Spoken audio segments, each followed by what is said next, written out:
मुंबईतील कुर्ल्यामध्ये बेस्ट बसची अनेकांना धडक, 7 जणांचा मृत्यू, 48 जण जखमी. कुर्ला एलबीएस रोडवरची घटनेचा सीसीटीव्हीही समोर. अपघातग्रस्त दुर्दैवी बसचा चालक संजय मोरेला पोलिसांकडून अटक. सदोष मनुष्यवधाचा गुन्हा दाखल. अपघात स्थळी फॉरेन्सिक पथकही दाखल. कुर्ल्यातील भीषण अपघातानंतर कुर्ला स्टेशन बाहेरचं बस स्थानक बंद.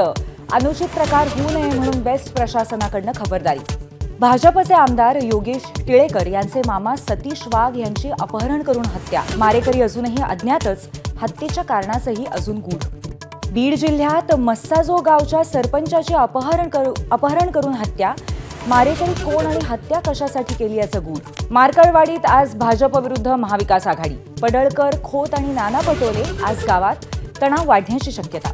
एक देश एक निवडणूक विधेयक येत्या हिवाळी अधिवेशनात मांडणार असल्याची माहिती. एकमतानं विधेयक मंजुरीसाठी सरकारचे प्रयत्न.